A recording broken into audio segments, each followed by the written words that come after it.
Nikola Tesla inventions का एक ऐसा नाम जिनके जिंदा रहते इनकी कोई भी इन्वेंशन को तस्लीम ना किया गया, लेकिन इनके इस दुनिया से जाने के बाद हर कोई इनके गुण गा रहा है और इनकी इन्वेंशन से लुत्फ अंदोज हो रहा है। और आज इस बात को निकोला ने साबित कर दिया कि वो दुनिया से कितना आगे चल रहे थे। ये जानकर आपको हैरानी होगी कि निकोला की इन्वेंशंस की बदौलत ही आज हमारे पास स्मार्टफोन, वाईफाई और अल्टरनेटिव करंट जैसी आला और यूज़फुल चीज़ें हैं। फिजिक्स में ट्रस्ट होने के अलावा निकोला टेस्ला को मिस्ट्री सॉल्व करना भी काफ़ी पसंद हुआ करता था।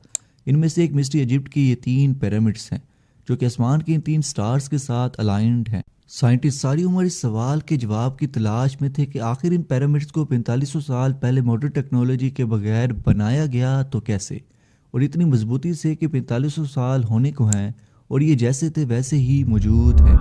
इनकी दीवारों में कोई दरार तक नहीं आई।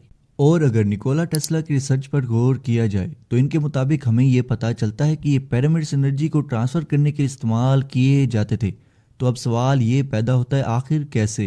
निकोला टेस्ला बचपन से इन पिरामिड्स को स्टडी करने का इंटरेस्ट रखते थे और तकरीबन 20 साल की उम्र से वो इस पर रिसर्च कर रहे थे। इनके मुताबिक ये पिरामिड्स इलेक्ट्रिसिटी को ट्रांसफ़र करने और एंशिएंट ममालिक में पहुंचाने का काम करते थे। निकोला चाहते थे कि वो पूरी दुनिया में बगैर किसी वायर के इलेक्ट्रिसिटी पहुंचाएं, लेकिन इस टाइम के रिसर्चर्स ने इनकी इस बात को तस्लीम ना किया और इनको इडियट का टैग दे दिया। इसके चलते वो वायरलेस चीज़ों में काफ़ी इंटरेस्ट रखा करते थे और इनकी लाइफ का ज़्यादातर हिस्सा फ्रिक्वेंसीज और वाइब्रेशन को स्टडी करने में ही गुजरा था। इनका आइडिया था कि वो एक डिवाइस के ज़रिए खास फ्रिक्वेंसी की वाइब्रेशन पैदा करके इसको ज़मीन में डालेंगे और एक दूसरी डिवाइस से इसको रिसीव किया जाएगा, जस्ट लाइक साउंड की तरह वेव्स की सूरत में। ये बेसिकली इसलिए कर रहे थे कि एक जगह से दूसरी जगह इलेक्ट्रिसिटी ट्रांसफ़र हो सके।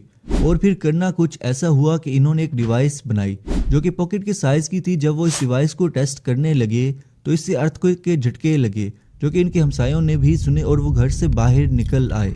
निकोला को अब पूरी दुनिया सीरियस लेना स्टार्ट कर चुकी थी और इनकी इन्वेंशंस को भी दाद मिलने लगी थी। इनकी तमाम इन्वेंशंस में एक हाइड्रो इलेक्ट्रिक पावर सिस्टम भी थी जिससे आज अमेरिका की 31% इलेक्ट्रिसिटी और चाइना की 95% इलेक्ट्रिसिटी प्रोड्यूस की जाती है। निकोला ने टोटल 300 से ज़ायद इन्वेंशंस की। इनके पास नॉलेज तो बहुत ज़्यादा था, लेकिन एक चीज़ की कमी थी और वो थी पैसा। इसीलिए वो जेपी मॉर्गन के पास फंडिंग के लिए गए। इन्होंने टेस्ला को $1.5 लाख की फंडिंग की। मॉर्गन इलेक्ट्रिसिटी के बहुत बड़े सप्लायर थे।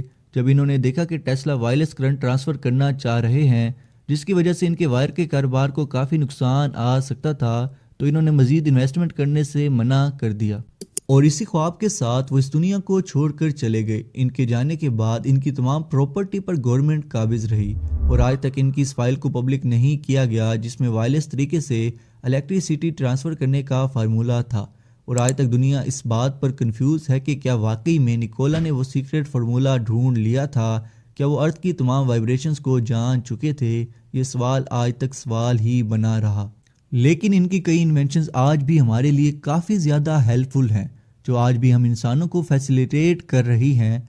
ऐसे ही कुछ में स्मार्टफोन का आइडिया सबसे बड़ा है। दोस्तों, ये थी आज की हमारी वीडियो। अगर आपको वीडियो अच्छी लगी हो तो वीडियो को लाइक कीजिए और मेरे चैनल को सब्सक्राइब कीजिए। मिलते हैं न्यू वीडियो में न्यू कंसेप्ट के साथ। मुझे दीजिए इजाज़त। अल्लाह हाफिज़।